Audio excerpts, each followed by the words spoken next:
All right. Saturday morning. How's everybody doing? Seems like we're going to have a small crowd this morning, which is okay. You know, there's nothing wrong with that at all. I just finished writing a little bit of my paper that I was working on, and all that's left is to do the recording part, which should be rather easy since I do this all the time. You know, I have to take small breaks before I do things because if I rush things, I really mess them up. So I take a little bit of time to do them. So probably after this live, I'll get back to my work.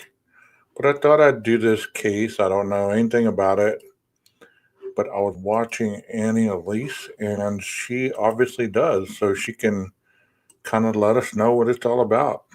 So let's tune into Annie. Hey, True Crime Besties. Welcome back to an all-new episode of Serialously.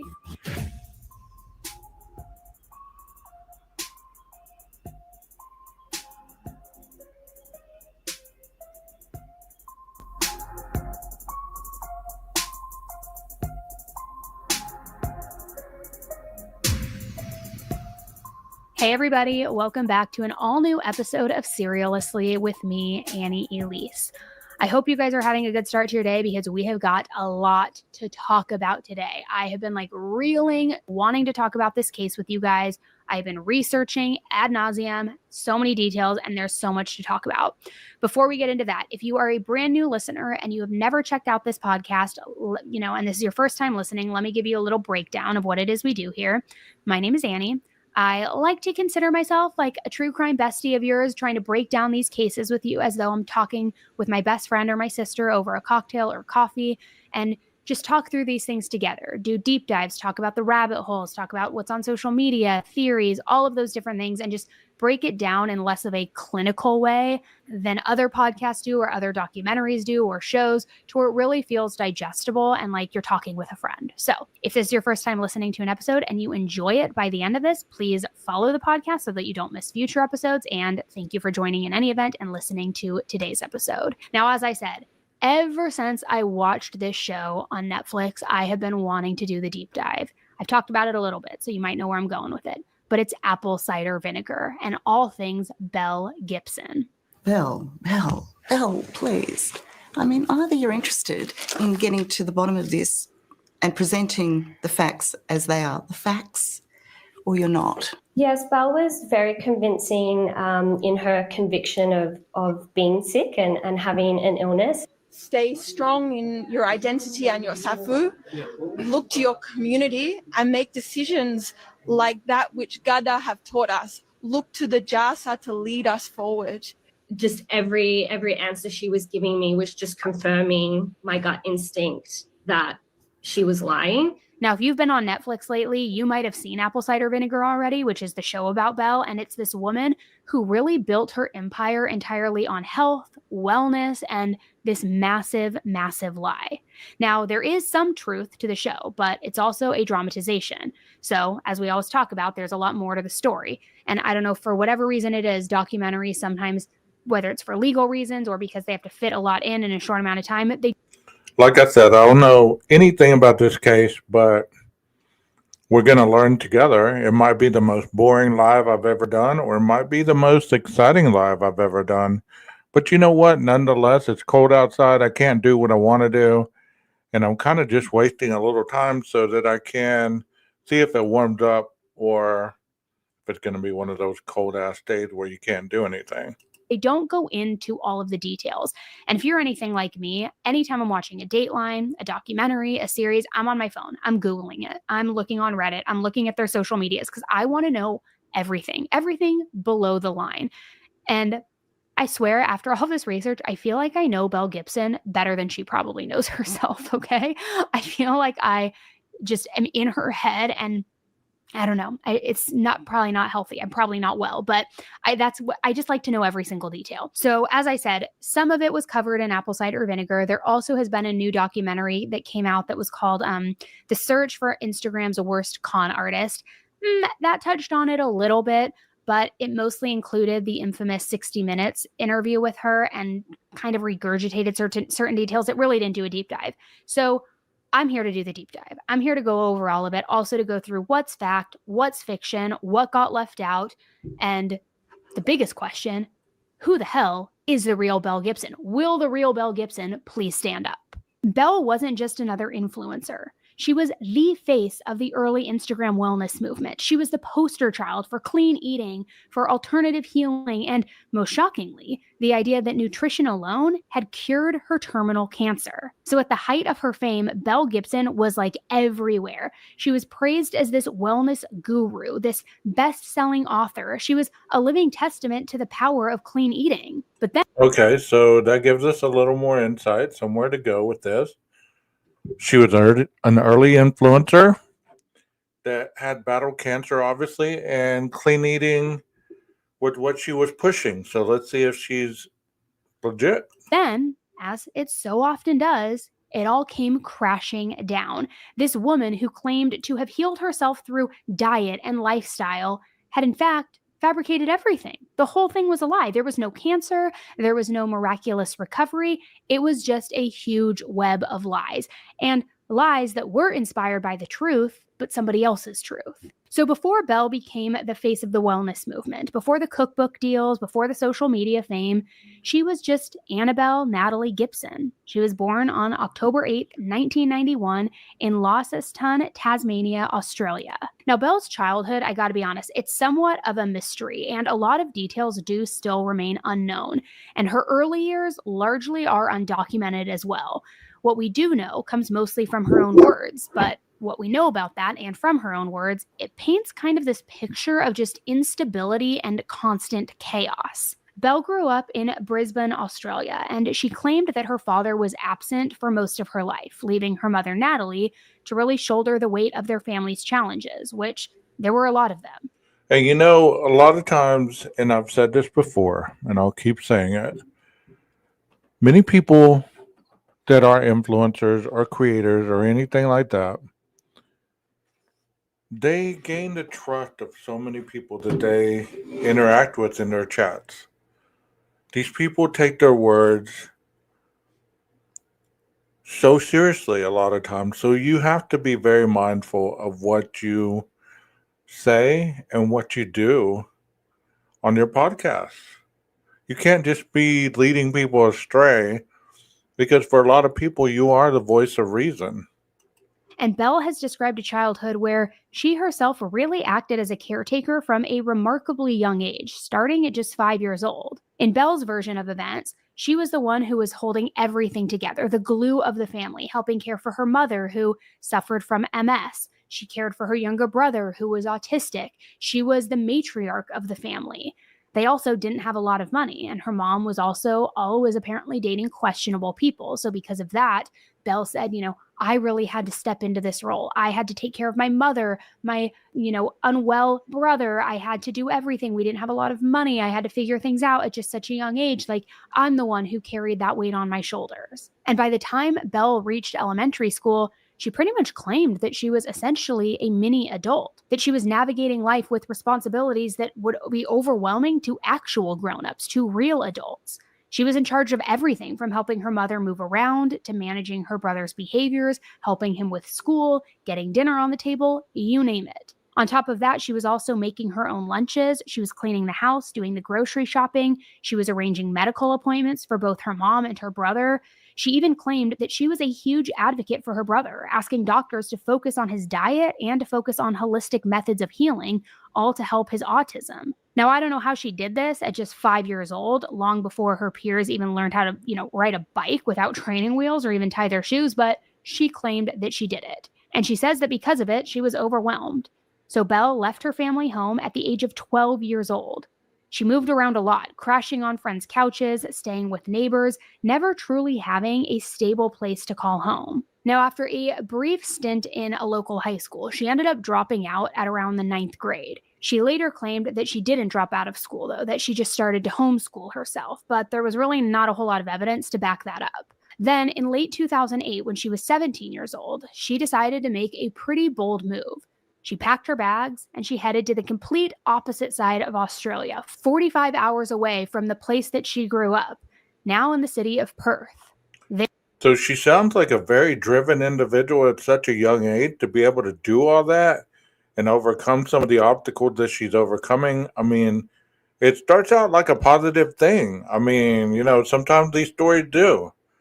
For whatever reason, they always take a turn for whatever that opportunity may arise in. There, she was all alone. She didn't have any family. She didn't have any friends. She didn't have a solid plan for how she was going to get by, but she made it happen.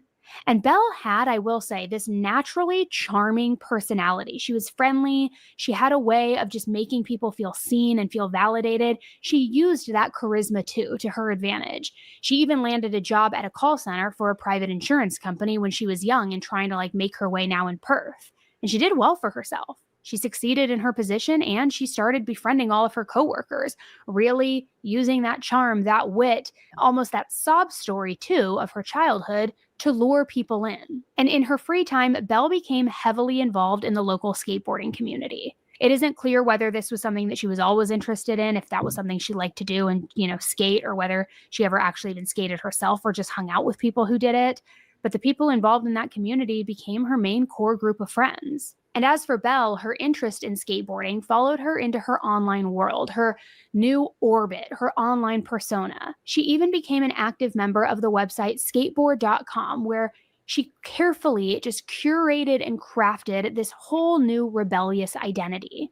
Up until then, Belle was your typical normal-looking teenager. She had light eyes, blonde hair, but then she decided she needed to make a change. She dyed her hair black, she got piercings, she also got multiple tattoos, and it was almost like she wanted to become this whole new person and leave her previous life just completely behind her. Now, on this skateboarding forum, Belle found a space where she felt like she could finally be whoever she wanted to be. She filled her posts with profanity, with crude humor, and would have these very candid discussions about partying and dating, just fully immersing herself in this online community. But between jokes, she would also start sharing a little bit more about her vulnerability, about personal things regarding herself. Things like how she dreamed about going to school one day to study. This is true. What happens whenever you get on these social platforms is you feel a little trusting and you start to intertwine with people and you share a little bit about yourself, but you have to be careful about that too. It seems like Belle was changing her persona of the life she was leaving behind, as Annie was saying. Marketing and business, or how she was drawn to the idea of building something for herself, crafting a brand, and really making an impact. And it was almost like that forum message board situation was like her first testing ground, a place where she could experiment with different personas, gauge reactions, and learn how to shape a story that people would really want to follow. She basically learned how to capture the attention and make people care about her.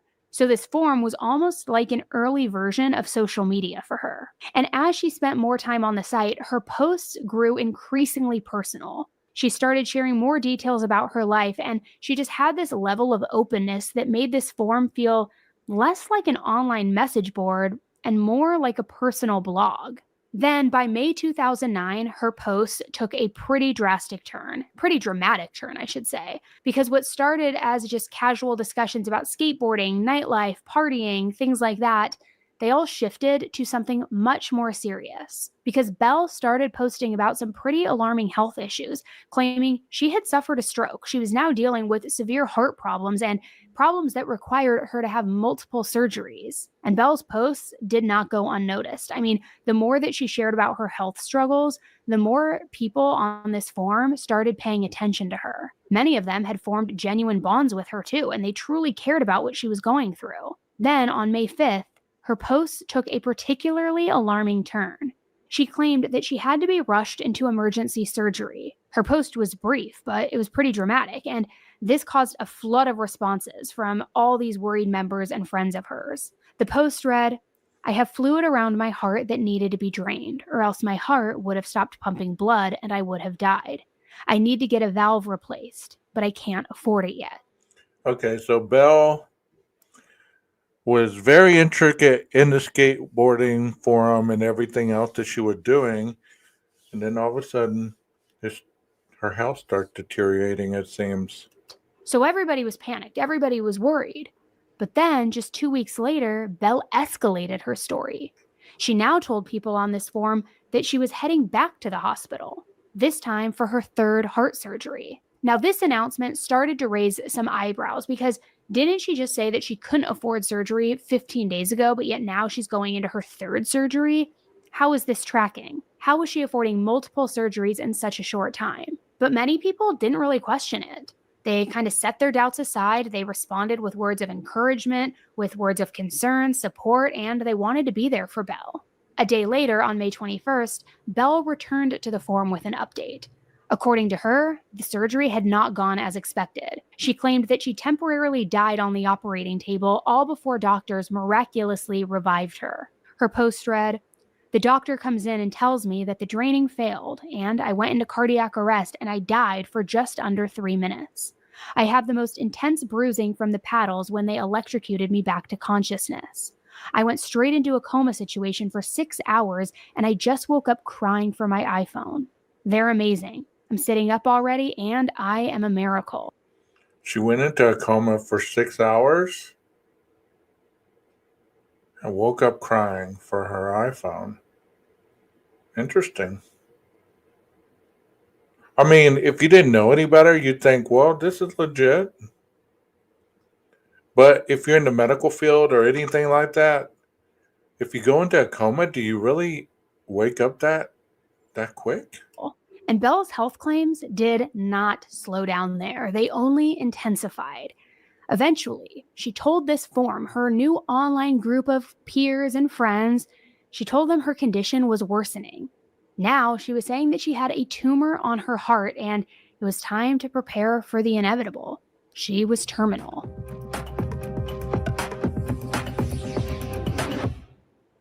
Wow. All right, if you guys know my dog Freckles, you know that he is the pickiest eater ever. I swear, finding a food that he actually likes has honestly been harder than feeding my 2 toddlers. But once we tried, claimed that chemotherapy was inevitable. She was going to have it no matter what. It was the only option she really had at that point. So to prepare for it, she started cutting her hair. She was bracing herself for the day that it was all going to fall out and she was going to have to shave her head. And her posts became more frequent and more dramatic, just detailing every single setback and this new diagnosis. Yet, despite this supposed rapid decline, Belle made another life change in July of 2009. Once again, she packed up and she relocated, this time to Melbourne, a city that is known for its very vibrant art scene, its very diverse culture, and just a complete new place for her. It was another fresh start for Belle and another chance to, quite honestly, reinvent herself. So this tough, outspoken skater girl that was dark hair, tattoos, piercings, that girl just sort of started to fade away, now making room for a different version of herself. Instead of the girl who just announced that she was shaving her head for chemotherapy, she arrived now in Melbourne with this long blonde hair, fully intact. She kind of went into this more preppy, very polished, even boho-esque kind of image. Just a complete stark difference from who she was before and who she portrayed herself to be. And there, Belle also settled into a new... So changing these appearances, changing her personality, having the health issues, all this stuff, could she have possibly had multiple personalities? I mean, was she doing all these things to suffice the personality that she was fighting with in her brain? Like I said, this is my first time to ever view this, to ever see this. So I'm winging it. It's interesting so far, though. I hope you are enjoying it. life. She socialized, she built new relationships, and she embraced this next chapter of her life. And it was during this period that she also entered a new relationship with a young guy named Nate Corbett, who also soon became the father of her child. Because, yes, despite all the dire health struggles, everything that Belle talked about online, she experienced a very smooth and complication-free pregnancy. And in 2010, she gave birth to her son, Oliver. And while stepping into motherhood was, yes, So she did this with a tumor on her heart.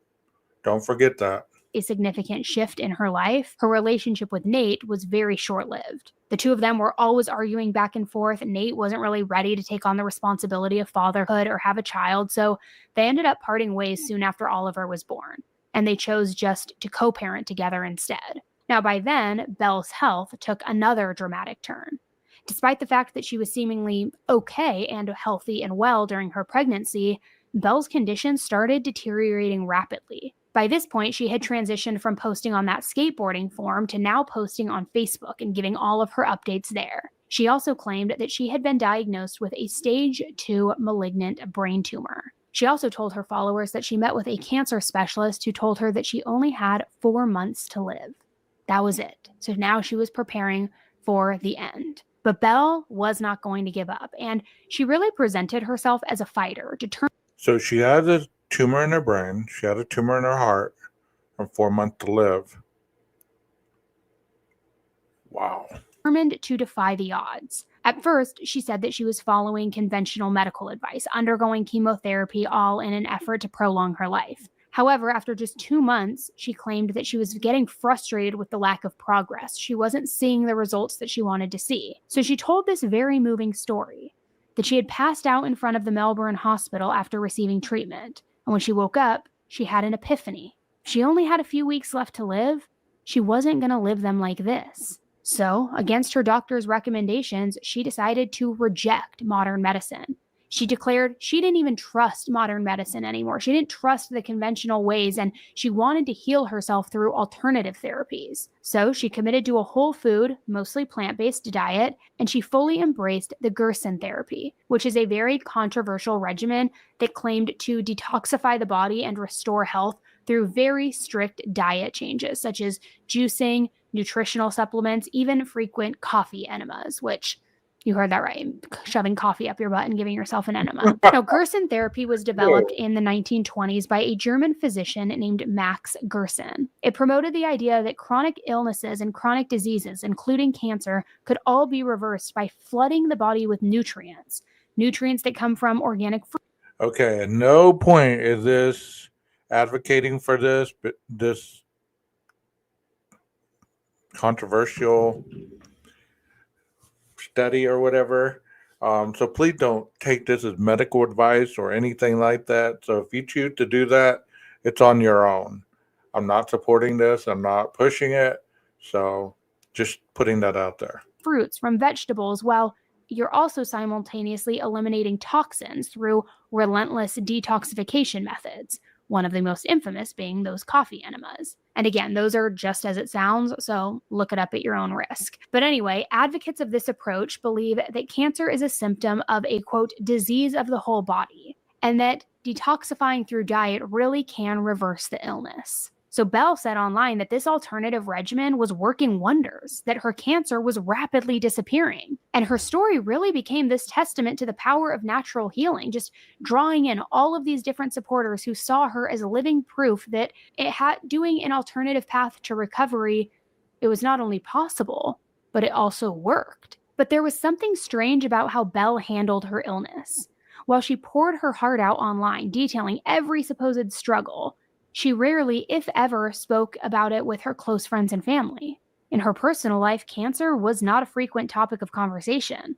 She wasn't seeking support from those around her, nor did she even appear physically ill. Yet on the internet, it was a completely different story. And Belle didn't just talk about her health online, she built an entire online identity around it. She even launched a blog and a I don't know about the coffee enemas. I don't know if you would do a hot coffee, warm coffee, or cold coffee, iced coffee, whatever. It's just interesting to me that would even do anything. But, like Annie said, look it up. public Facebook page, sharing every intimate and painful detail of her battle with cancer. She chronicled the ups, the downs, the struggles of single motherhood, her commitment to holistic healing. And I gotta say, it was a very compelling narrative. It truly was. Here was this young, beautiful, single mother fighting back against terminal brain cancer with nothing but just her sheer will and willpower and natural remedies, juicing, eating healthy. It was unbelievable. She wasn't just surviving either. She was thriving in all of this. I mean, it's no wonder that her story resonated so deeply with her audience, which at this point was just snowballing and growing. I mean, the amount of followers that she was getting from sharing her story, it was massive. Now, amidst all of this, Belle also attempted to launch an organic baby clothing line. However, the venture did not take off for whatever reason, but the failure definitely did not slow her down. So instead, she decided, you know what, I'm not going to try launching this product. Instead, I'm going to work what's already working, and I'm going to pivot everything and focus solely on social media. By 2012, she created an Instagram account under the handle Healing Belle. And on this Instagram account, she curated this space to really document every step about her health journey. She would post pictures of her passion for holistic health, pictures of recipes of food that she was consuming, everything that she claimed was attributed to her miraculous and amazing recovery. And in her first post, she wrote, "I have been healing a severe and malignant tumor cancer for the past few years with natural medicine, Gerson therapy, and foods. It's working for me, and I am grateful to be here sharing this journey." Her message was simple, yet it was also extremely powerful. It was, change your life one meal at a time. That became her personal mantra, and also a slogan that just fit perfectly into like the booming wellness industry. Her audience exploded when this happened. She was no longer just this. I mean, to be honest, I've thought about some of the juicing things in the past, and I've also heard about the enema, the coffee enema stuff, but I just cannot get into that level of commitment. I mean, I don't know about you guys, but I love unhealthy food, and it's tragic. It is what it is, but juicing is one thing, but the enema thing is a total other. Now, if they had some other way, I might do it. Voice in the online health space. She was now quickly becoming one of the most influential figures in Australia's wellness community. During this time, Belle also entered into a relationship with Clive Rothwell. He is an older man and also an IT professional. And while the details about their relationship are a little fuzzy, a little unclear, Clive played a significant role in her life. Not only did he help care for her son Oliver, but some believe that he also might have assisted in building her online presence. I mean, Belle had no known expertise in web development or social media strategy, yet her brand was growing at this extremely rapid pace. So it seemed like she had to be getting help from somewhere. And this older IT professional man, I mean, the maths, right? It feels like it fits. So as her platform expanded, so did the extreme nature of her claims. It was almost like she had to one up the ante every time, or up the ante every time, to where it was not that she was plateauing, but she wanted to keep the growth happening. So she didn't just talk about her diet anymore. She also started weaving in a very complex narrative about her health. She claimed it to have seizures, brain swelling, difficulty walking, that she suffered from vision and memory problems. And at one point, she even claimed that she had ringworm, but that she decided to drink apple cider vinegar to help cure it. And almost immediately, she said this remedy, it was like she unlocked some piece of genius within her, because see, I take apple cider vinegar capsules, for it's supposed to detoxify you, and to be honest, I really don't notice the difference, but I was taking those for a while. This makes a lot of sense now. I kind of remember this fad. Welcome to the chat. Thank you for being here. And Joanna, thank you for becoming a new member. That means a lot to the channel. Thank you so much, and thank you for being here as well. When she drank the apple cider vinegar, this worm crawled out of her stomach into her mouth, and she pulled it out.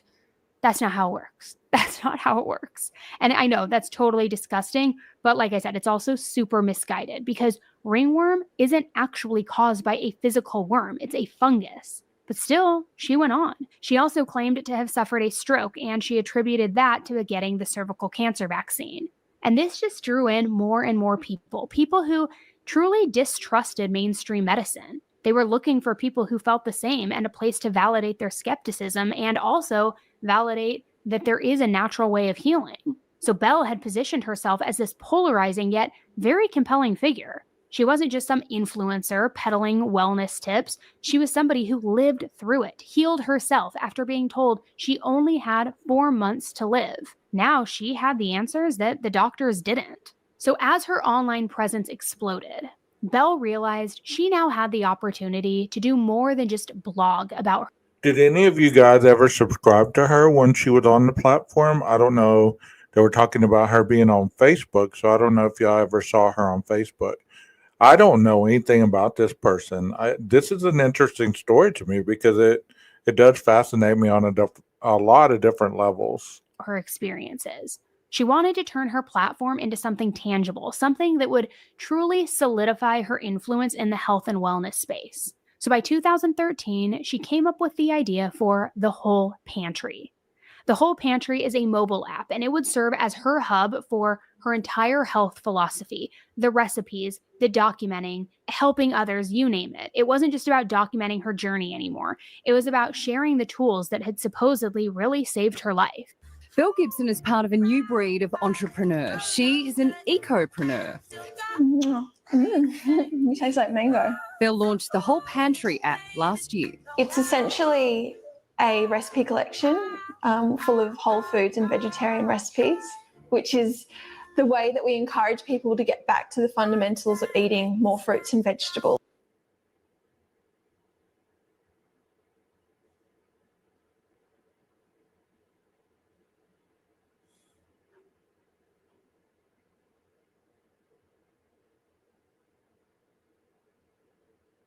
As a sleek minimalist app that offered plant-based recipes. It also offered lifestyle tips, motivational content that's centered around healing through food, and Belle marketed it as a holistic wellness guide, a resource for those looking to reclaim their health naturally. The same meals that she credited. It's interesting that, a lot of these health-based cookbooks and stuff like that, they could really restart your metabolism, things of that nature. But I'm always scared just to take something as a fad or something that's trending. So be very careful before you jump on any of this stuff because it does sound good. It really does. But just be mindful and always get a second opinion from your physician. With curing her cancer were now accessible to her followers, to anybody who wanted it, reinforcing the idea that they too could heal themselves, if only they followed her lead. So in August 2013, Belle launched the Whole Pantry app,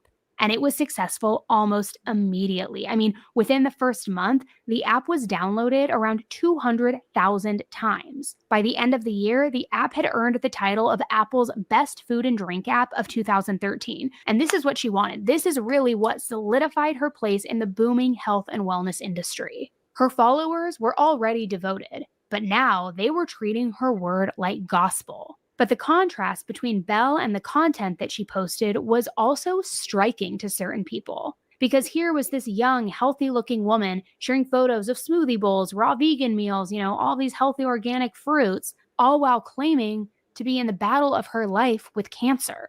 But still, people flocked to her social media pages and to the app.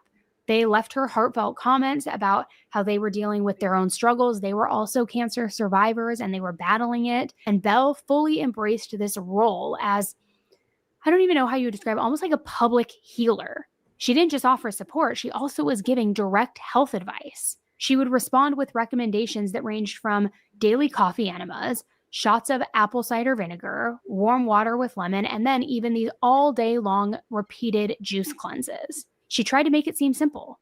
Detox the body, nourish yourself with whole foods, and if you do that, you can overcome anything. The success of the Whole Pantry was nothing short of amazing either. Overnight, Belle's life was completely transformed.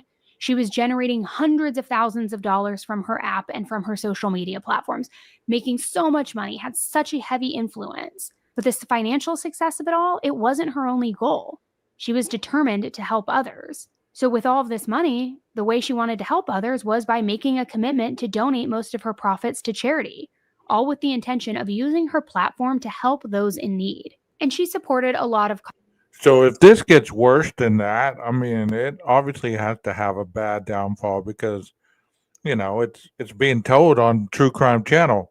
So This sounds so positive up to this point. It really does. I mean, it's terrible that good things like this take a turn. Causes, things that dealt with empowering young women who were experiencing poverty, all the way to nonprofits for asylum seekers. I mean, you name it. There were a lot of different causes. But one story stuck a particularly personal chord. Shortly after launching her app, Belle met a couple whose young son, just 7 years old, Joshua Schwartz, he had been diagnosed with a rare, untreatable brain cancer at the age of 5 years old. So Belle felt an immediate connection to Joshua's struggle. She believed that his battle, it really mirrored her own. And she empathized deeply with his family's pain. She wanted to be a support system for them. She wanted to help Joshua.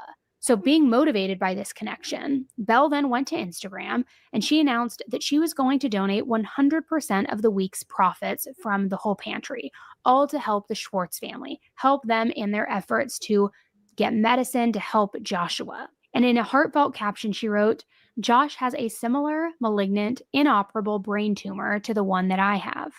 From the greatest ache and pains in my heart, I feel this little boy's journey and story. I want to help them find a medicine or a holistic, happy miracle." So this combination of entrepreneurial success and passionate philanthropy not only solidified Belle's status in the wellness community, but it also painted a picture. See, I mean, she's donating money to people that need it. You know, she's donating all this stuff. It's such a positive insight. And then, like I said, Of a woman who was determined to overcome personal adversity while also extending just whatever lifeline she could to others who were in need. She claimed to have given over $300,000 to charity, and her narrative inspired so many supporters to help as well. And in the wake of all of this success, her rising fame opened up a new opportunity, because in 2014, she signed a book deal with Penguin. And by November of that year, she launched a cookbook bearing the same name as her app, The Whole Pantry. Now, this wasn't just a collection of recipes. It was actually meant to be a full roadmap for natural healing and also serve as a memoir of her personal transformation. The cookbook promised readers an inside look at the plant-based meals that she credited with turning her life around. And it also gave them a guide to embracing a holistic lifestyle. And the preface of Belle's book was all about her upbringing. She recalled how she had a difficult childhood that was marked by early responsibility, being thrown into adulthood early on, this tale of survival. And she wrote, "Because mom was so ill, she needed a lot of help. I remember being 6 years old and cooking dinner for the first time, standing on a chair to reach the stove. I didn't understand the ritual of food. Cooking was just a survival tool to me, a job, a way out of doing the dishes. Nutrition was drinking fruit juice, which, by the way, has more sugar than Coca-Cola, and also eating more than a stomach could handle, leading me to be severely overweight in my preteen years. I moved out of the home when I was 12 years young, changing my life forever. It was a year of many firsts. In my new home, I had a vegetable garden, and for the first time, I found out what real food was, how it grew, and the importance of nurturing a garden.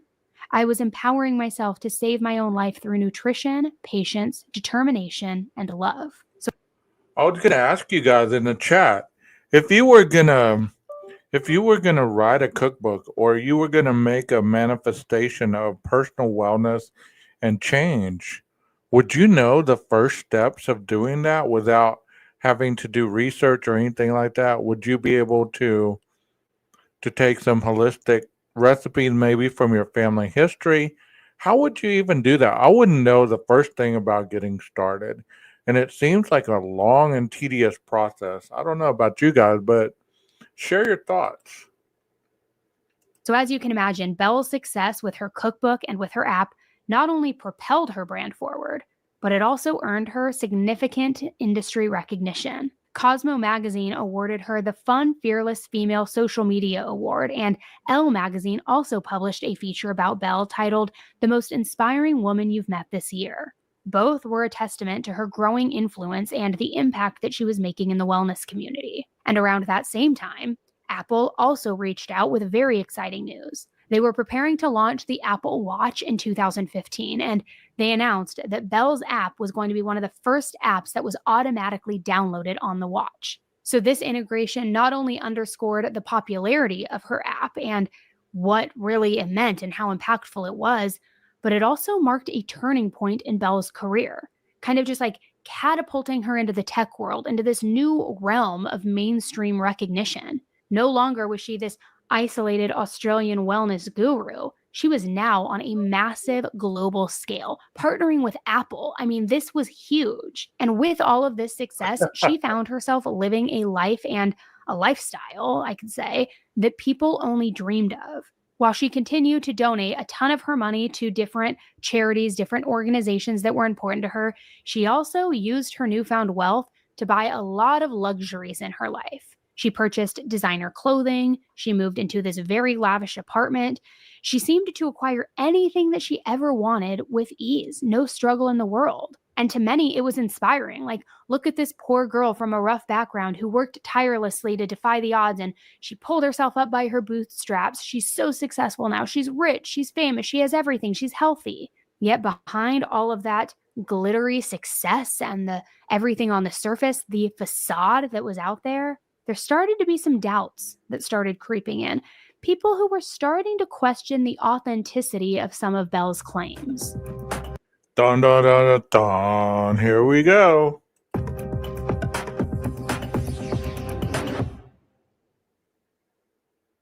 Question 1. When you lose weight, does the stubborn fat stay in your problem areas? And question 2, do your body's problem areas run in your family? It's not about prominent cancer researchers also publicly challenged her holistic approach, arguing that there was no scientific basis for curing a malignant brain tumor through a diet of fruits, veggies, and coffee enemas. However, whenever anybody would just voice skepticism, her supporters just kind of all came out, rallied to her defense. We've seen that, right? On YouTube, podcasts, wherever it may be. When the trolls come out, the army comes full force and counteracts them. Oh, yeah. They would dismiss all of these critics, saying they're just agents of big pharma. They don't even know what they're talking about. Her unconventional methods, they were working. They're the true path to healing. Look at her. She's a walking example of it. But adding fuel to the fire were also the contradictions in her public statements. On one hand, her cookbook proclaimed that she had been stable for 2 years with no growth of cancer. Yet, around the same time that her book was released, she also wrote on social media that her cancer was spreading. So which was it? She wrote, "With frustration and ache in my heart, it hurts me to find space tonight to let you all know with love and strength that I have been diagnosed with a 3rd and 4th cancer. One is secondary and the other is primary. I have cancer in my blood, spleen, brain, uterus, and liver." What happened to the one in her heart? Did it go away? That was the one that started it all. She had a tumor in her heart. She had a brain cancer. And now she has, blood, spleen, uterus, and liver. I am hurting. So this was a huge inconsistency, right? I mean, if her methods worked so well, why was she getting worse? Why was it spreading? So it cast a lot of doubt on whether or not her approach really was working, whether or not she was somebody who could be trusted. And the controversy surrounding her wasn't also without real-world consequences, because some followers who were desperate for a cure, they abandoned conventional methods. They abandoned modern medicine and just started following her recommendations. One woman, Kylie Willie, recounted how she even delayed standard treatment for her leukemia just so that she could follow Belle's advice. And as a result, she nearly lost her life. Because once she started following Belle's advice, Kylie didn't get better. She got much, much worse. Thankfully, she abandoned Belle's methods almost as quickly as she started them, and then she went back to receiving treatment recommended by her doctor. So thankfully, she recovered, but she wondered what may have happened if she continued to follow Belle's advice. I was at my girlfriend's hair salon and it flicked up on my social media that Belle Gibson had lied. I just burst out straight away saying, "Oh my God, Belle Gibson is a liar." I don't know, I felt betrayed and a little bit let down by her. And then the absolute mind-blowing, why the hell would you do that? Why would you pretend to have cancer? What the hell? I felt like it made me look like an idiot. People also wondered why Belle would invest so much time, so much money, so much effort into building this app and writing a book if she truly believed that she was dying. There were so many questions. I mean, why wasn't she more terrified upon learning that she was pregnant, given her supposed terminal diagnosis? And why did she describe her brain tumor as stage 2, when brain cancers are typically classified by grades rather than stages? So in the midst of like her rising fame, her luxurious lifestyle, all of these things, these contradictions and these Oh wow, I didn't know that either. I thought they were all the same classification. There's some nurses in here and some health professionals. Y'all probably knew the scam right off the bat. controversies began to ruin the trust of some of Belle's loyal followers. While some of her supporters remained, yes, like fiercely loyal, other people also started noticing a pattern of inconsistency. And that started calling into question the claims that she had built this entire business, this entire career and empire on. And these suspicions were not limited to the medical community and to Belle's supporters. Close friends were also starting to question Belle's claims. One friend even started noticing that whenever Belle said that she was going to doctor's appointments and she claimed that these appointments were cancer related, she was actually going to appointments for cosmetic procedures like Botox or getting veneers, which is obviously much different than going to a cancer treatment facility. If you're just like walking into an injector, it makes no sense. And by early 2015, Chanel, one of Belle's closest friends, had begun to suspect that something was off with Belle's claims about having cancer. Chanel and Belle had met back in 2012 or 2013 when Chanel, then a journalist intern, was assigned to interview Belle. Their initial connection grew very quickly and soon they became very close friends. However, over time, small red flags began to accumulate. For instance, Belle once asked Chanel to cook meals for the Schwartz family. Remember Joshua, the little boy who had cancer, the family that she claimed to be supporting because their young son was battling brain cancer? So Chanel, always eager to help, had spent 2 full days preparing a huge batch of very nutritious meals, things for this family, believing these meals were meant for the Schwartz family. It was going to help them. It was one less thing for them to think about, and it would really, be a nice thing to do. However, during a visit to Belle's home, Chanel was very surprised when she found that these meals were all still packed away in Belle's refrigerator, untouched, never delivered. So it became painfully clear that Belle had misled her at some point along the way, using this guise of charity to convince Chanel to cook while secretly then keeping the food for herself. And her suspicions only got worse because things weren't aligning with somebody who was fighting a terminal illness. Belle was often seen drinking, doing drugs, eating junk food, even spending a lot of time in tanning beds, which is a lifestyle that is What? Drinking, doing drugs, tanning beds? Belle. completely different, not only from someone who is a cancer patient and what you would expect them to be doing, but so different from the lifestyle that she was portraying on social media, the public persona she was putting out there. Things just started to not add up for me. There was a few things that happened, like excessive drinking of alcohol, going to a solarium and tanning. Like obviously skin cancer is a really big issue here in Australia.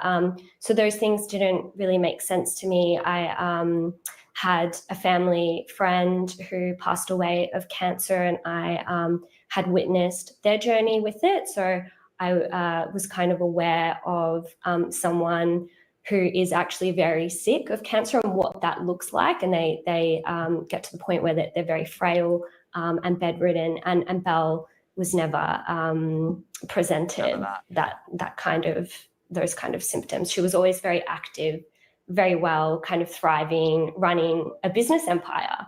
Now, the tipping point for all of this came one night at a birthday party for Belle's son, Oliver. Because as the event started to wind down, something truly crazy happened.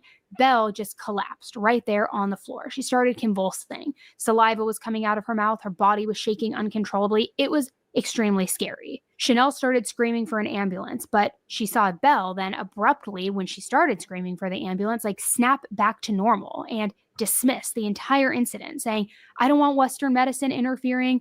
I'm supposed to be healing naturally. Don't call anybody. I'm fine. I'm fine." But it was almost like that jolt of where Belle kind of snapped out of this seizure or whatever you would call it only happened when Chanel was going to call an ambulance.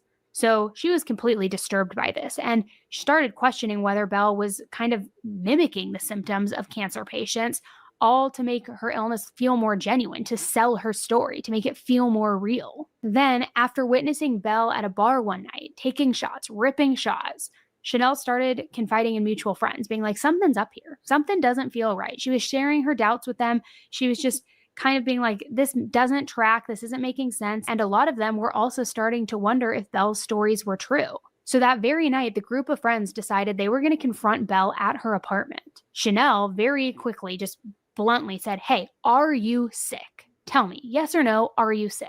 But Belle's reply was extremely vague and very defensive. She just simply replied saying, "Of course I am." I arrived at her house one night, basically kind of unannounced with another friend. I was kind of very straightforward with her, said, "Are you sick?" I basically demanded to see evidence of her cancer. I asked her to go get any scans, doctor's reports, surgeon's reports, any medical evidence she would have in her home. She said she didn't like to keep that type of evidence because it's negative energy. Oh my God. Can you imagine? Negative energy. I threw all of it away. I shredded it, burned it in the burn pile. It's gone. It's all gone. So as the conversation progressed, and what is now dubbed the intervention from that night, just every answer she was giving me was just confirming my gut instinct that she was lying. She had just announced that her cancer had spread. It was stage 4. And I asked her where she got that diagnosis, at what hospital. She said she didn't go to a hospital. She went to some random doctor's house. And I asked who that doctor was, and she said Dr. Phil. And as the conversation continued, she just grew more and more defensive. Wow. She insisted that she truly did have cancer, yet every response she was giving, it just made the group doubt her more. And Chanel was urging Belle, just come clean. You don't even realize how much harm you're causing. You just need to tell the truth. But Belle refused to admit that she was lying. So Chanel, feeling like Belle's lies could mislead others, she decided she was going to take further action. Yeah, the She reached out to mysterious lawyers, Dr. law Phil. enforcement, and even investigative journalists, all of which initially said they couldn't help her. But word of Chanel's concerns eventually reached 2 reporters from a publication called The Age. Using the information provided by Chanel and a few other people who were close to Belle, they then began investigating Belle's story, ultimately uncovering mounting evidence that suggested Belle had fabricated her entire diagnosis. However, it was really hard to prove that Belle was lying about her medical stuff and having cancer because they wouldn't have immediate access to her medical files. But then the light bulb kind of went off to where they're like, okay, well, if she's lying about her medical diagnosis, what else could she be lying about? So one of the first lies that they uncovered was her age. Belle had long maintained an image of maturity that didn't quite match her background. But remember, she also said that she had to grow up very early, that she was thrown into adulthood. She even claimed to have had her son when she was 20 years old, when in fact, records later showed that she was only 17 years old at the time. So it seemed like she deliberately made herself older to sound more credible. And then, after these reporters started speaking to former friends of Belle's, all of these stories started coming out about how she would have this reputation for embellishing stories or lying or making things up all before her wellness career took off, that she would lie for attention constantly. And then she just, boom, made it. One friend even recounted an incident where Belle faked a heart attack, while others said, yeah, and sometimes she would also show up to school with her arm in a sling, pretending she had broken it. She also told people she was a test tube baby, anything to give her, a little edge, a little bit of attention. And it got to the point where nobody believed. A test tube baby? Faked a heart attack? Arm in a sling? This is too far, Belle. Too far. Her, and everybody would just be like, okay, sure, Belle, okay, just no weight in her stories anymore. But the biggest issue turned out to be her claims about the charity. Remember, Belle often bragged about donating huge chunks of her profits. She even said that she had given away $300,000 to nearly 20 different causes like maternal health care, human rights, community projects, even direct support for families who were in crisis. But when these reporters dug deep, damn it, I feel scammed already, and I didn't even give this lady a dime. I bought the hook, line, and sinker at the beginning. It was so positive. Damn, would I have donated any money to Belle? What do y'all think? deeper, they found almost no evidence that any of this money had ever gone to the intended charities. And many of the organizations that Belle had mentioned weren't even aware that they were being used to boost her image. And records only showed donations totaling around $7,000 over the course of several years, nowhere near the amount that she had claimed. And one case that really stood out, of course, was the Schwartz family, little Joshua. Belle had written about their son in her cookbook. She had described him as this little man after her own heart, talking about how they had this unintimidated friendship and how she could relate to him so much. She even had organized fundraising for this family. But when the journalists reached out to them, they said they had never even received a dime from Belle, that they didn't even know that she was raising money for them. And Joshua's mom also said, Belle was asking us a lot of questions about Joshua's diagnosis, details about it, almost like she was trying to gather that information to then use it as her own story for her own health. The whole thing was starting to unravel. So in March of 2015, The Age published an article and it laid out all of these discrepancies. It highlighted Belle's fake age, her sketchy charity claims, her friends casting doubt and painting her as having a reputation as a liar. And this had a huge response from the community. It went viral. Suddenly, every single claim that Belle had ever made, whether it's about her health, about her donations, it was all under serious scrutiny. After the article, even the institutions that had once backed Belle began to rethink their support. Penguin, the publisher of her cookbook, eventually revealed that they never found any evidence to back up Belle's claim that she had cancer. They simply had just taken her word for it. I mean, after all, who would ever lie about something so serious? Cosmo, the magazine behind that award, also later admitted they never actually fact-checked Belle's claims. At first, they defended her, claiming that the award was determined by reader votes and that Belle won fair and square, but as backlash just continued to mount and brew, then they started feeling the pressure and they ended up pulling back and rescinding the award from Belle. And around that same time, Elle magazine, that magazine that published the in-depth story about Belle, they disclosed that shortly after their article went live, they received an anonymous email. This email read, "It has come to my attention that you have published a story about a girl I have known my whole life. Her name is Belle Gibson, creator of the Whole Pantry app and book. And she's also the so-called terminal cancer patient. Unfortunately, there are a few things that you might need to know before you consider publishing more about this woman. She is a compulsive liar. In fact, she got so Uh-oh, we got somebody spilling the tea. Got somebody spilling the tea. What the hell? Here we go. It gets even juicier, folks. tangled in her own web of lies living in Brisbane that she moved to Melbourne to start a new life of lies, the cancer lie this time. For one, this girl isn't 26 years old. She was born in 1991, class of 08, at Wynnum High School in Queensland. My younger brother was in her class. Secondly, she never had, nor does she currently have, any form of cancer. Where's the proof?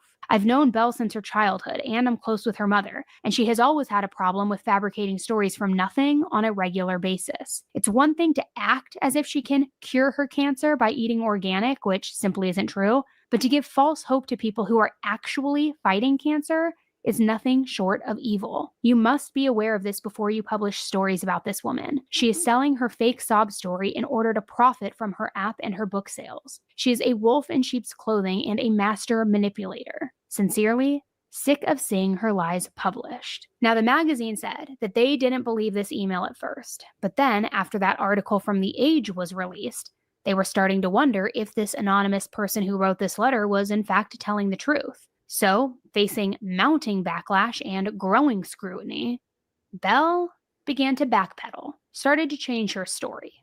Sort of. Isn't that what usually happens when you lie? I mean, you have to lie to cover up another lie, to cover up another lie. I learned at a very young age, because I used to lie. We all lied, at one point in our lives. None of us are perfect, I don't think. But I learned very young that lying didn't get me anywhere. Because I'd forget what I lied about, then later on I'd slip and say something else and be like, "Really? You said you did that? Oh, okay, you caught me." I'm a terrible liar. Anybody in the chat a good liar?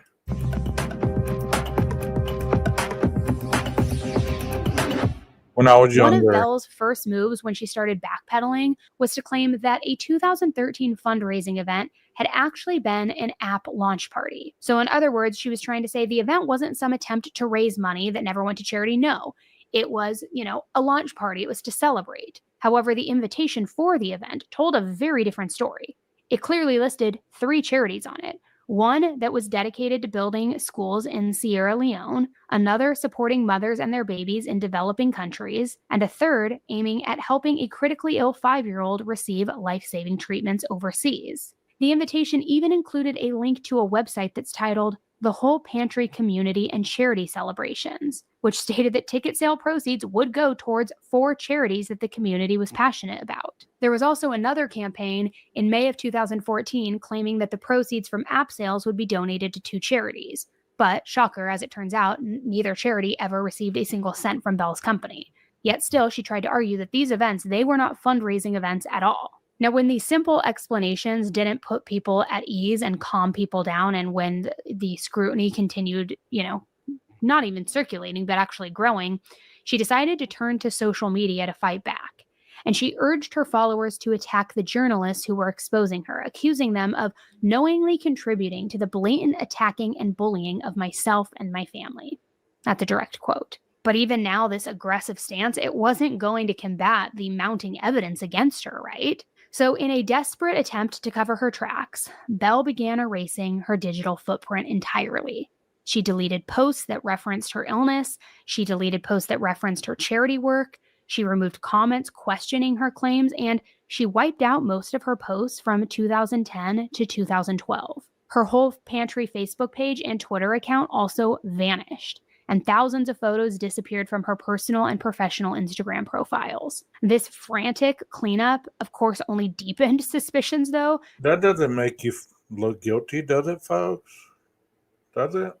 That her carefully curated story was just entirely built on a web of deception. And now she wanted to eliminate any trace of it. She wanted to clean it up like it never happened, so people wouldn't have the proof or couldn't start piecing together the puzzle pieces of this whole elaborate lie. Then there was also an account that was under the name Harry Gibson, and it was aggressively attacking anybody who dared to question Belle's claims. Investigator reporters very quickly determined that this Harry Gibson was none other than Belle herself, which I gotta say, if you're gonna use a pseudonym to try to pretend to be somebody else to defend yourself, maybe don't use the same last name that you have.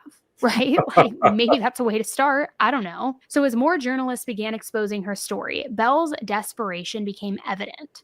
In one particularly aggressive move, she reached out directly to a reporter and she accused them of pushing people to the brink of suicide with the stories about her, saying, "You're writing such terrible things about me. It's making other people suicidal. It's making them want to kill themselves. You need to stop." Which this was just another reminder that she would go to any lengths to defend her narrative. But under this mounting pressure, Belle eventually had to address the controversy over all of her charitable contributions. She admitted that the donations that she had promised were in fact delayed, but that it was because of poor record keeping and cash flow problems. It wasn't at all because she was planning on keeping this money for herself. She blamed disappointing sales and miscalculated profits for the setbacks, insisting that the money was still earmarked for donation. The Whole Pantry's business page even released an official statement saying, "TWP's new business management and accounts team are working through the workload of bringing the accounts and businesses up to date, and all charities have been openly communicated with,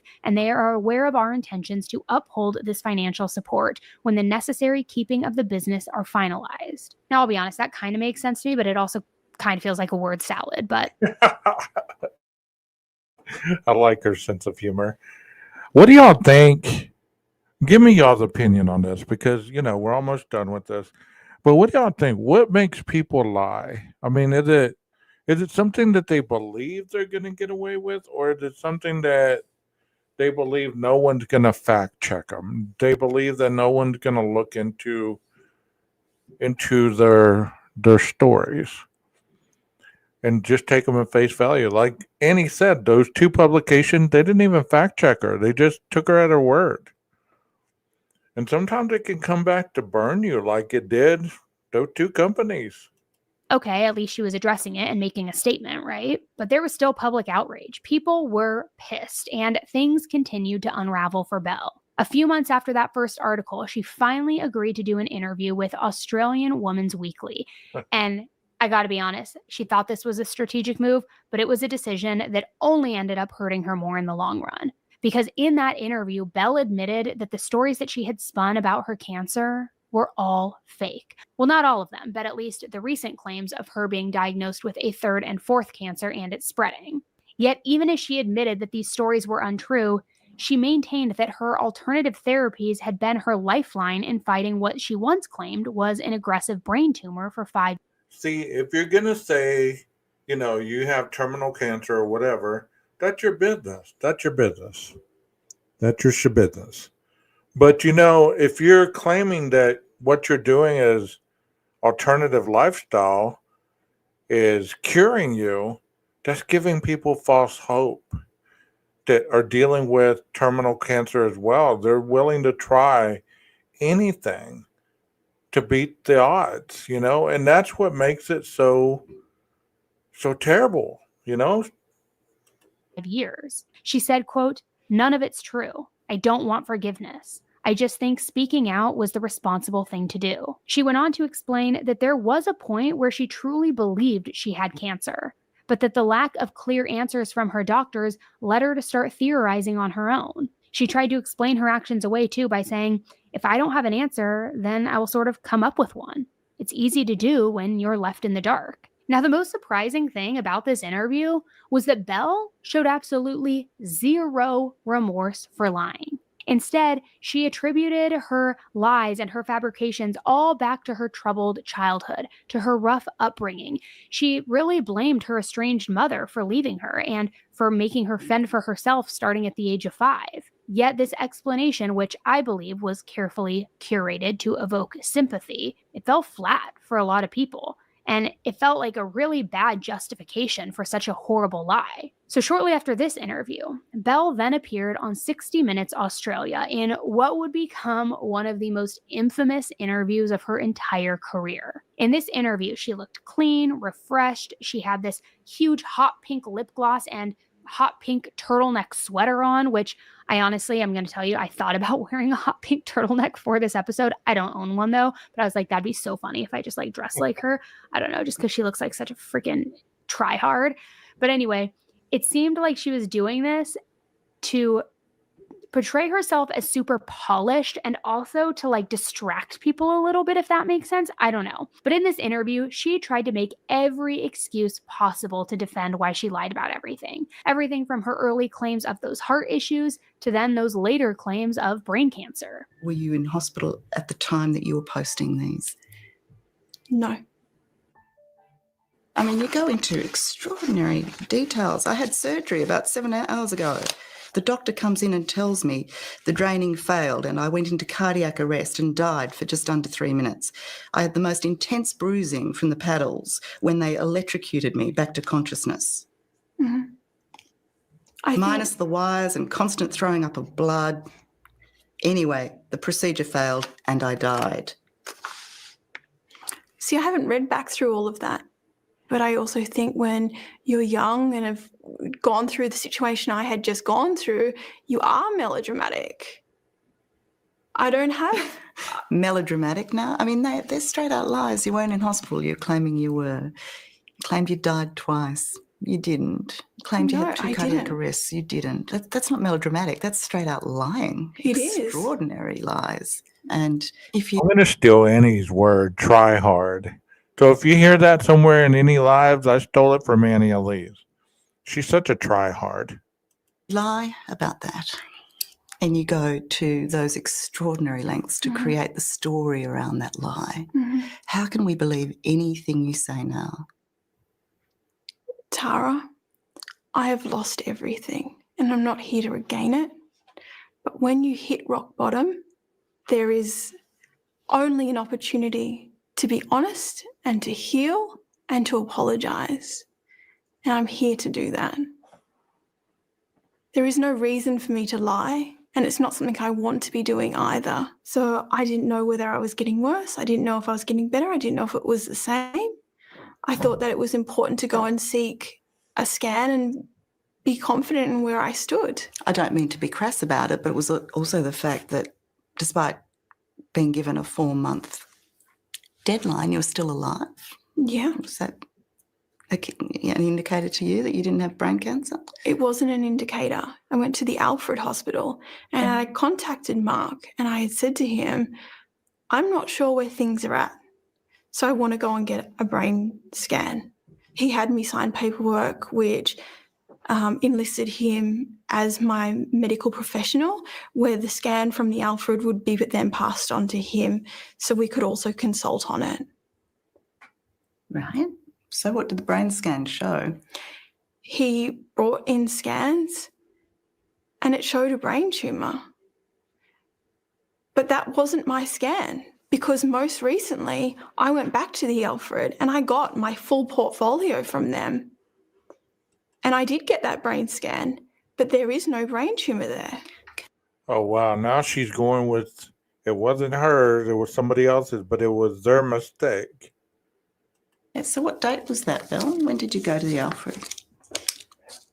I will be able to give you this information. Well, we've already asked for background information. We've asked for all your medical records and your medical history. You haven't given us any dates. You haven't given us any brain scans. You haven't given us any MRIs. You haven't given us any tissue tests. You haven't given us anything. I wasn't explicitly asked for any of that, but I have it. Well, really? Of course I do. The producers I've been working with are aware of my health position. I wasn't... Belle, please. I mean, either you're interested in getting to the bottom of this and presenting the facts as they are, the facts, or you're not. Now, instead of providing clarification, this interview, it just caused more confusion, because this time she claimed that she had been wrongfully diagnosed with cancer, that a German alternative medicine practitioner back in 2009 is the one who diagnosed her with brain cancer, and that it was a misdiagnosis, so she can't be held responsible for this. And according to this new story, she truly did believe that she was dying, and she underwent this German's, quote, magnetic therapy, mistakenly thinking that it was a form of radiation treatment that was meant to cure her cancer. When she was pressed by the interviewer to name the doctor who misdiagnosed her, she couldn't provide a name though. Instead, she maintained, I've not been intentionally untruthful. I have been openly speaking about what was my reality, which I'm going to say that again because it is very smart and very carefully worded. I've not been intentionally untruthful. I've been openly speaking about what was my reality, kind of creating this loophole to say, even though I didn't have cancer, it was my reality at the time that I did. I thought that I did, so I can't be held responsible for that. You know, that's one of the reasons you don't WebMD your symptoms, because most of the time, if you WebMD your symptoms, many times you come out of there, you're like, man, I got a week to live. I got a day to live. I'm dying. This is exactly what I got. Everything I just read, this is what I got. This to where the accountability doesn't quite fall on her. From an outsider's point of view, it certainly does, but just very careful with the words that she's using. Belle also admitted that by 2011, she realized that this German doctor had misdiagnosed her, yet she still claimed that something was wrong. She could very well have that. I mean, like I've said in the past, that's really not my scope. But I mean, just based on what we've heard, could be a little histrionic as well. You know, she's very, very affluent with the lies. And she covered those lies with rationale behind her childhood. So somewhere, somehow, she's still stuck in that traumatic event, and the lies give her a different reality, kind of like changing her hair color, her personality, the way she went on with life. I don't know. Didn't know what. So she insisted that she was still trying to make sense of everything. She was still trying to figure out what was happening with her body. She was seeking treatment from conventional medical professionals. She was struggling to define her own symptoms. She was just trying to figure it out. So then when she was asked by this interviewer directly, did you have cancer? She hesitated a little bit, but then she replied, I really, really hope not. And eventually this interview just went off the rails and got so ridiculous. Belle couldn't even give a straight answer to the most simplest of questions. Did you live in fear of being found out? No, because I wasn't living in a space where I didn't know that this wasn't my reality. Would you accept that you're a pathological liar? No. Do you take responsibility for driving any people away from conventional medicine in seeking treatment for their cancer? That would be really heartbreaking to me because I never intended on doing that. Do you accept that that's what you might have done? I accept that might have happened. Well, actually, how old are you? I've always been raised as being currently a 26-year-old. How old are you? Well, I live knowing, as I've always known, that I would be 26. Okay, Belle. This This is a really, really simple question. How old are you?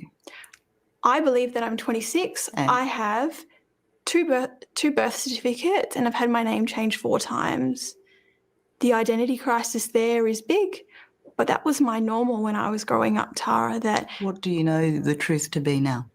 That's probably a question that we'll have to keep digging for because it's not something I've ever understood or had answers around. Right, so when you needed to file some financial documents, So she identifies as a 26-year-old. how did you choose the birth date you gave, if you don't know? With my most recent deed poll paper, which has the younger of the age and the most recent of the name. Right, so currently, then, according to those documents, you're 23. Correct.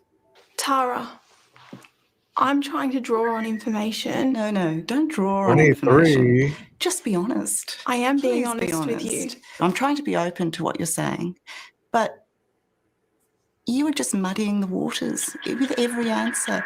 I mean, word salad, but also so roundabout and Looney Tune. It's just bizarre to me. So as the controversy deepened, the fallout happened pretty quickly. Apple, who was once super excited and eager to feature her app on their brand new Apple Watch, they announced that not only are they not featuring her app on the watch, they're removing her app from the entire lineup, the entire thing. And not long after that, her cookbook was pulled from shelves. Her publishing company dropped her altogether. It was like everything, the house of cards. It was all starting to fall. And in the midst of all this unraveling, even more voices started emerging, shedding light on the many, many layers of Belle's deception. And one of the most striking revelations came from her own family. Belle's own stepfather stepped forward to tell a very different story.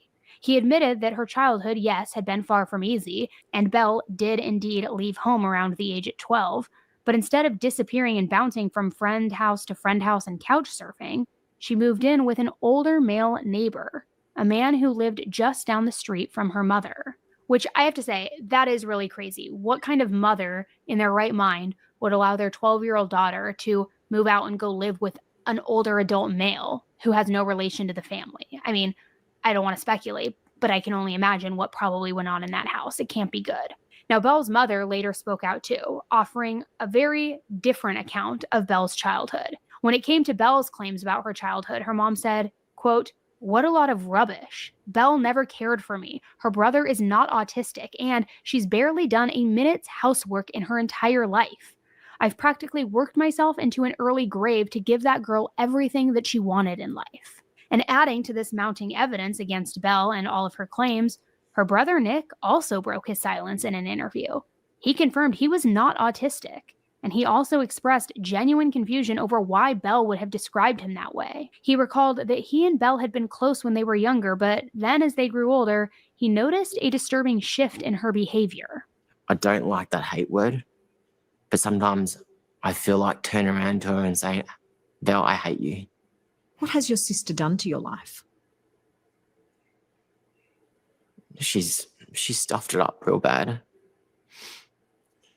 I've had to go through counselling myself. I don't like to be in public. I've had people come up to me and ask me questions, and they think I'm like her when I'm not. I'm nothing like her.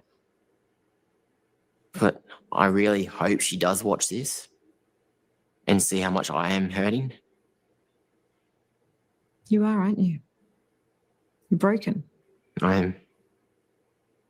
You know, my kids see me hurting as well. I don't have autism at all, no. Even when I was a kid. That's terrible that she would lie like that. I mean, not shocked, but Jesus. She used to call me retard.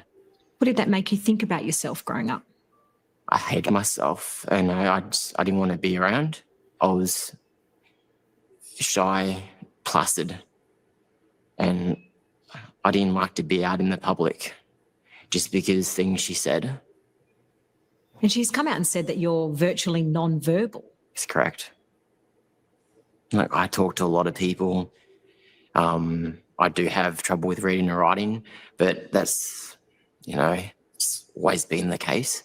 She knows what she's done and said is completely wrong. Like, it's embarrassing. So with family members coming forward, friends speaking out, cracks in her story widening, I mean, it was only a matter of time until House of Belle was going to be like just rubble, right? And by May of 2016, Consumer Affairs announced that they were seeking legal action against Belle. This legal action was for making false claims about a terminal brain cancer diagnosis and for, of course, fabricating charity donations. So as legal action ramped up, the case against Belle eventually reached the federal courts. And the courts gave her a fine that totaled to $410,000. The $410,000 divides differently. Some of it was for that 1 week of whole pantry sales that was supposed to go towards the family. Other was for not donating proceeds from the app's launch. Another was from a fundraising event. But in total, everything came up to $410,000. Meanwhile, Penguin Books, who had published her cookbook without, verifying her claims, was also forced to pay a fine of $30,000. Now, they paid this fine almost immediately because they just wanted to completely distance themselves from Belle, which I don't blame them for that. And by March of 2017, the Federal Court of Australia delivered its final ruling. There was no evidence that Belle ever had cancer, and her claims about curing it with natural remedies, they were entirely false. Yet, the judge noted that Belle appeared to have acted out of delusion rather than with criminal intent. The judge said, quote, "She played on the empathy and generosity of the Australian community. Her pitch overwhelmingly used groups likely to evoke sympathy because of their vulnerabilities: young girls, asylum seekers, and young children." Now, by 2019, Belle didn't pay any of her fines, still hadn't paid a single cent. So she was ordered to appear in court or face jail time. And when she finally showed up to court later that year, I gotta say, the balls of this woman, because she was wearing a brand new dress, $400 Saint Laurent sunglasses, all while claiming she had no money and that's why she couldn't pay these fines. And her financial statements did paint, I will say, a pretty grim picture. She was nearly $170,000 in debt and she only had $5,000 to her name. However, we also know when people are that savvy and when they want to, they can hide money elsewhere. They can park it in different places and you can look like you have no money. But what made this situation even more confusing was that by this point, Belle had also relocated to the United States because she wanted to get away from all of the criticism that was back home in Australia. So now she was living in LA, and she was living in a very lavish home. Her son was attending a private school. Her partner, Clive, sent them on an extravagant vacation to Africa. So, clearly this chick still had money. Reports even revealed that between 2017 and 2019, Belle spent nearly $90,000 on designer clothing, on makeup, and accessories. What? So, hardly the habits of somebody who is facing severe financial distress or ruin. But like I said, you can park your money if you're smart enough, and you can make it look like you have no money. It's been almost 2 years since she was found guilty of misleading and deceptive conduct and ordered to pay $410,000. Until now, Belle Gibson has thumbed her nose at authorities and ignored that fine. Today, Gibson stepped into the witness box. When asked about Clive Rothwell, the man she's been living with since 2015, she said, "He's just a friend." She claims he often pays the $600 a week rent for their Northcote home when she can't afford it. When asked what Clive does for work, Belle said, "I'm not sure." When asked if she knows his income, she said, "It's not my business." It's very odd that you're saying that Clive's just a friend. I think everyone's got a few questions about that. Do you have anything to say? A source close to the family has told A Current Affair that Belle and Clive have been in a relationship for years. Belle Gibson told the court that she lives on Centrelink benefits and receives child support payments for her son. Just 3 months ago, a current affair caught the Queen of Con returning from a luxury overseas holiday. Don't you think it's more important to be paying back that fine rather than going on an overseas trip? It's not her business. Gibson enjoyed a month in Kenya and Ethiopia with her 8-year-old son. Belle, you've scammed the people of Australia. Don't you have anything to say? Lawyer Justin Lawrence. I think there's no doubt the Consumer Affairs have watched the story. They've looked at it and they've said, maybe she's got resources, maybe she's got money in the bank, maybe she's got access to money. We need to look a bit more closely at this to determine exactly what she does have, because right now what we know is she hasn't paid a cent to anybody, yet she's travelling over the other side of the world, potentially spending tens of thousands of dollars on expensive holidays. The East African safari and flights were a big focus of today's examination, Gibson telling the court the trip was a gift from Clive with an estimated price tag of $5,000. When asked how Clive paid for it, Gibson said, "I don't know." Another hot topic was Gibson's choice of wardrobe. So in 2020, with no resolution in sight, the sheriff's office in Australia decided to take action. They ended up raiding her property, and when they did that, they seized belongings of hers that would cover the amount of fines that she still owed, which also, thanks to accumulating interest, she now owed over $500,000. But even with this raid by the sheriff's office, Belle's financial situation remained unresolved. By 2021, she still hadn't paid off any of her fines, and by May 21st of that year, the authorities ended up raiding her home once again. But to this day, Belle still has not paid her fines. And that to me just shows she has no remorse for what she's done, not even trying to be remorseful. She doesn't care. And that also takes me back to, I think this was done with criminal intent, even though the judge ruled it as delusion. No, this is calculated. This is gross. This is like, I don't like it. It feels That's another word she uses. This is gross.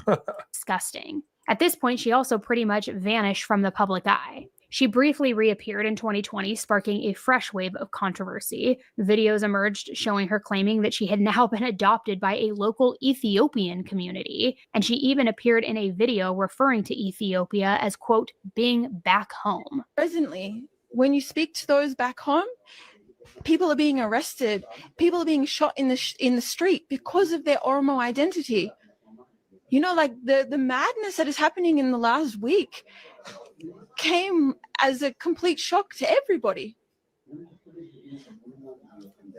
Abiy has a chance to change this. He has a chance to liberate the entire nation of Ethiopia, not just one subsection of the country. He has a chance to unify everyone. The eyes of the world are watching him, especially after he won the Nobel Peace Prize. Everyone is looking, and only after a few days of accepting this, we've got almost a civil war breaking out. Look, people are looking. He has a chance to change this, but we are losing faith that that's his intention. All right, thanks, Ubuntu.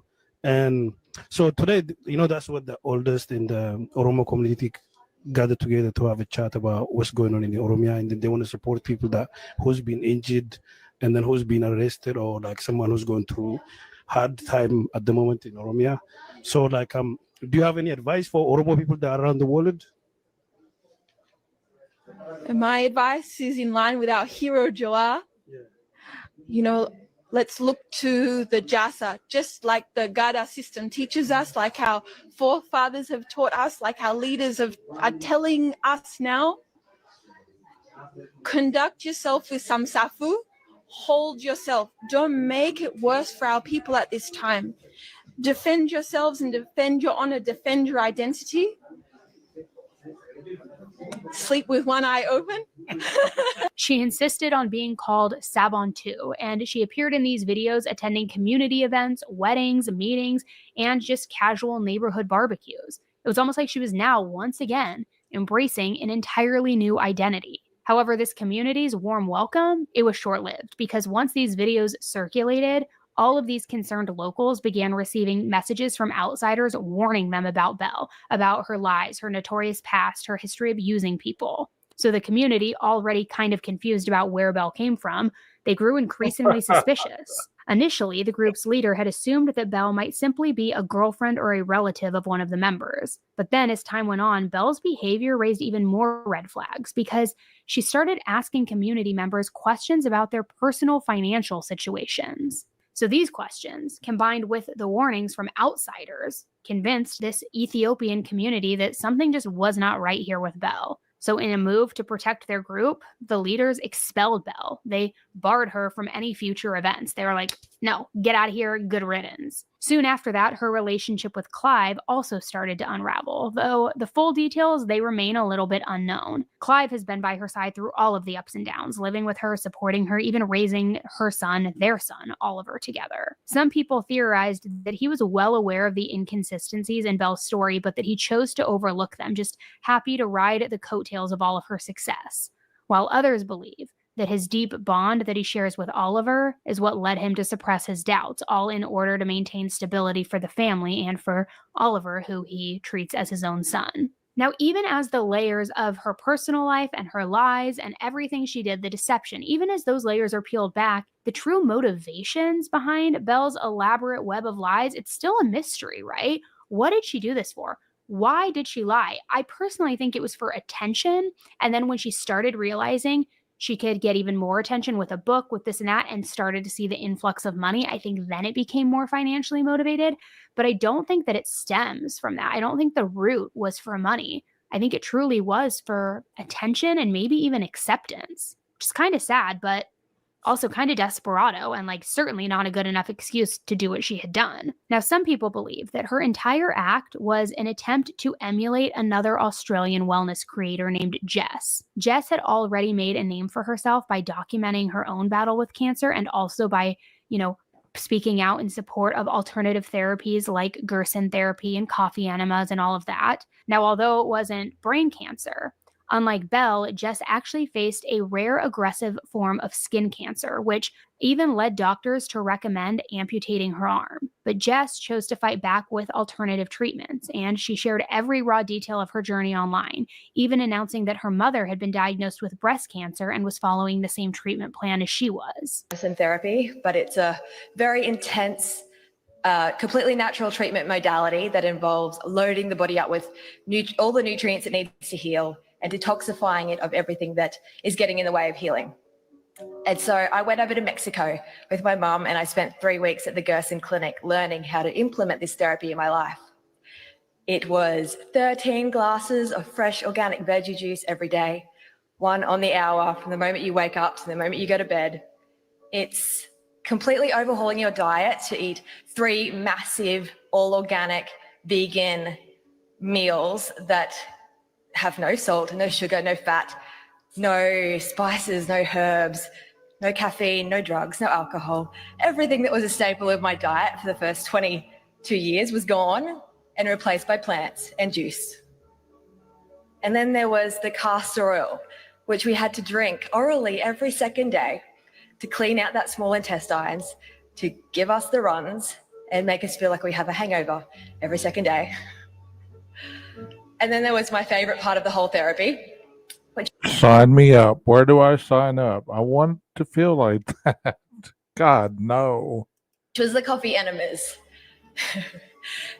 No. I told you already. No.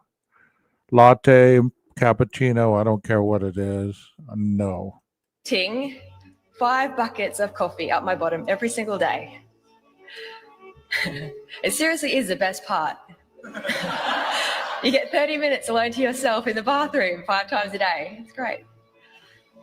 And I did all of this religiously for 2 whole years, dedicated every waking hour to saving my own life.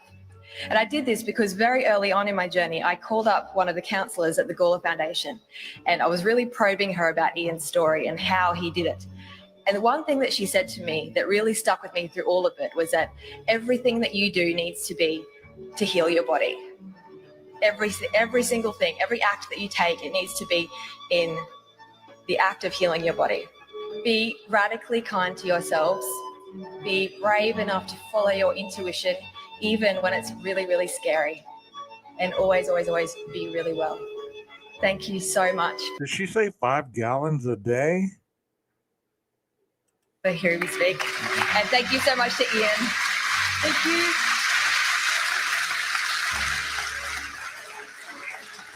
Eventually, Jess's mom passed away in 2013. And after her mom died, Jess began to realize that her holistic treatments just were not working.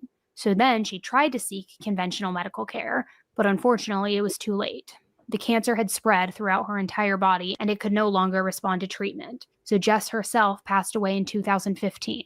Around 7 years after she was initially diagnosed with cancer. So there are reports that Belle even showed up to Jess's funeral, even though she was never invited. But Belle always tried to make it seem like to the outside world that she was good friends with Jess. Yet they didn't know each other very well at all. They just happened to run in the same internet circles, the same wellness circles. And at the funeral, in true Belle fashion, she tried to make it all about herself.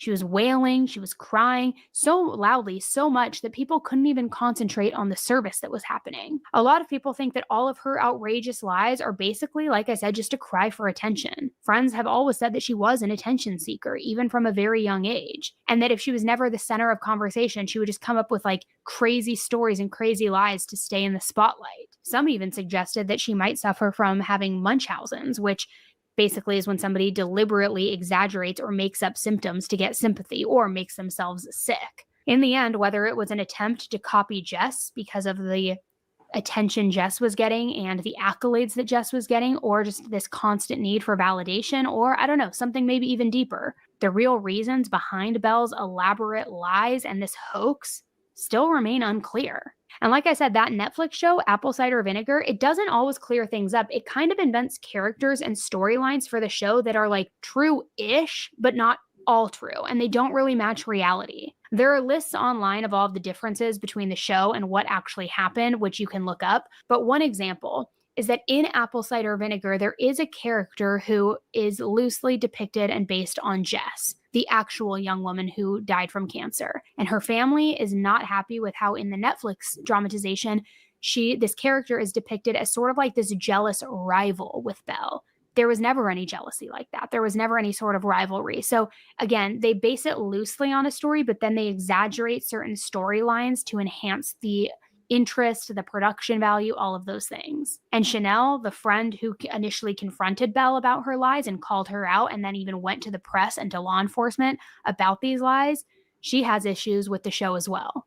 I haven't filmed something like this before, and it's not something that comes very naturally to put myself out here like this, but I wanted to say thank you to everyone who sent kind messages and support after watching the Netflix show or learning about this story. I also wanted to say that I had nothing to do with the Netflix show, and I don't entirely feel comfortable around some of the ethics of this type of storytelling and how the truth has been distorted in the show.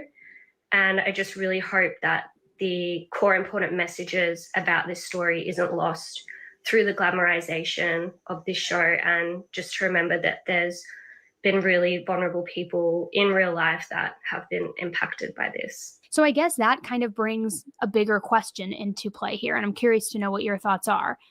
Is it okay for a true crime drama to change a few details here and there or exaggerate certain things to make it more compelling of a story? Or is that just adding another layer of confusion and lies on top of a story that's already about lies and deception? Because then the viewer takes it at face value and thinks it's all true.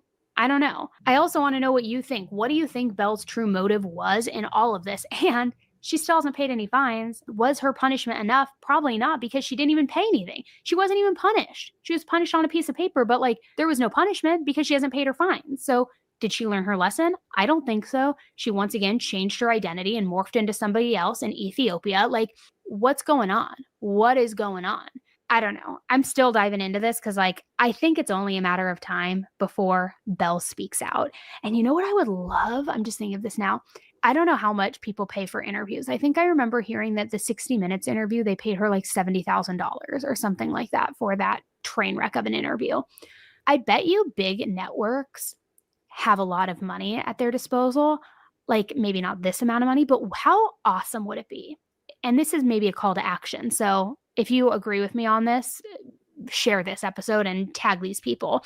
But what if like Good Morning America came out and said, you know what, Belle, we are going to pay you $410,000. All of the money that you owe in these fines to pay back these promises, to do all this stuff, we're going to pay you that if you come on and do an interview with us right now. Clear all this up, let's talk, and we'll pay that.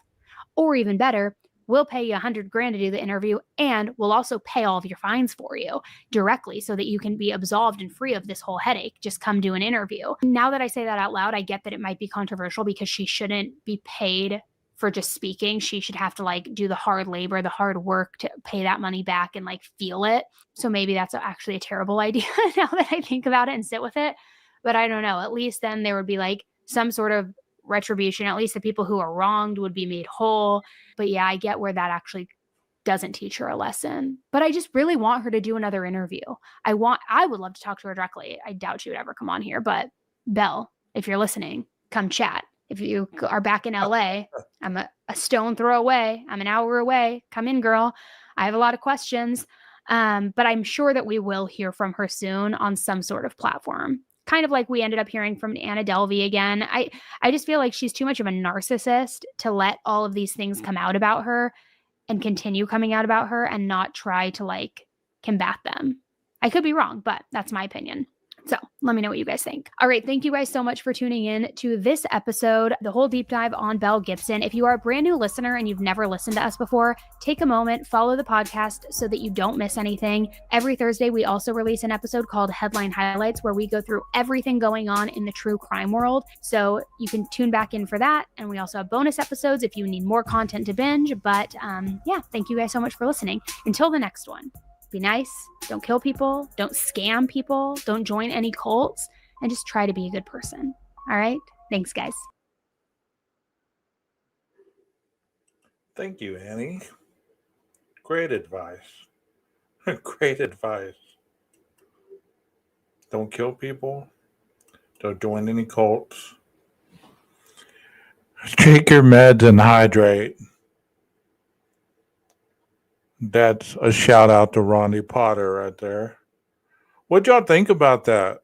I thought that was amazing. I really do. Like, for never seeing it, I thought, this is different. This is nice. This is cool. Something different on a Saturday. Still true crime. Still somebody scamming. Somebody trying to get over. But you know what? It didn't end up in murder or controversy or anything like that. So that kind of gave me a little bit of hope, you know? Share your thoughts. Share your thoughts. Man, it's like 43 outside. You know, I bought a scooter and I rode it last night because the weather was probably about 68 and it was pretty good. And if you have never been on one of those scooters, the 500-watt motor, I would highly suggest them. They have them on Amazon for about $125. They go up to the speeds of 20 miles an hour. They're really, really awesome. I like them. And I'm probably gonna do a lot more videos on my second page. If you've never been over there, it's called 12 Gauge World. I think it's called In the World Wonder. I uploaded a couple videos this morning just to check out how to do it. I'm still trying to get knowledgeable on that side, but y'all add that and go check out some of the videos over there. Subscribe. I should put the link in this channel. That way people could go over there and subscribe as well. There's no true crime over there. I think I have one video over there that I did over here and I accidentally double dipped. But most of it is kind of like for the members to see a side of myself. So see a side of 12 Gauge that you don't see over here. You get to see You get to see my travels, my interactions with family and friends, and different places, and the silliness of just me being me. Nothing about true crime.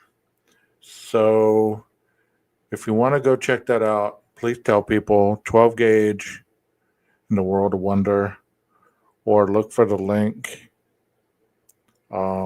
If any of the mods would drop the link, please. And thank you, Joanne, for being here. Joanna, thank you for being here. And once again, thank you for becoming a member. That means a lot because, it shows that you enjoy the show, you enjoy the channel, and you enjoy the content. That's all I have for you. If it warms up, I'll be on my scooter taking videos and posting them on the other page.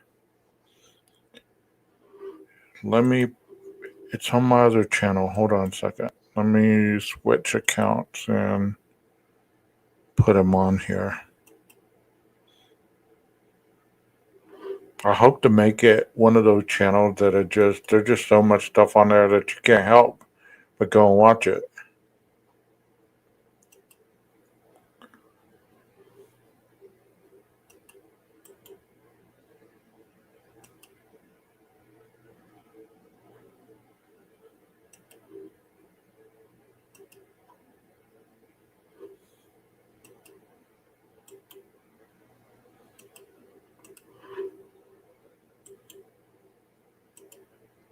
Here it is.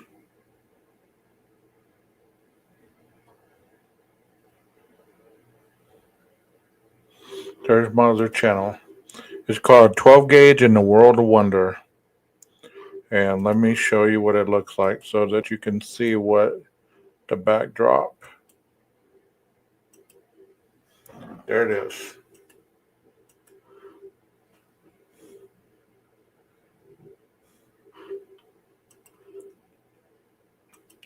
These two videos right here, the one that I did this morning, gym time and road tripping. And I did this one the other day. See, it gives you just a different look at my life. And there's some other stuff, that have to do with addiction, because I was gonna make it an addiction page, but I decided just to change it up because there weren't a lot of people coming over. But it gives you a chance to check out my life and interaction. So you guys enjoy your day. Subscribe to the channel if you haven't. And Sirius, thank you for being here. Yeah, you saw the gym one, huh? That one was pretty funny. But I'm going to have the maestro cue the music, and then I'm going to get out of here.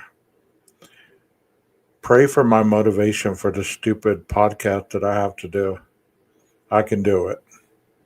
See y'all soon. No call.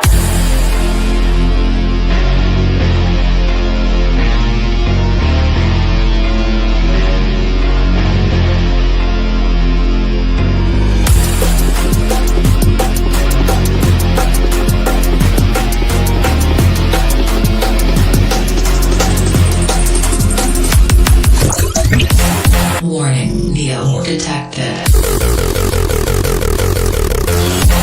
Warning, Neo detected.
get ready to evacuate. Warning, get ready to accept fate.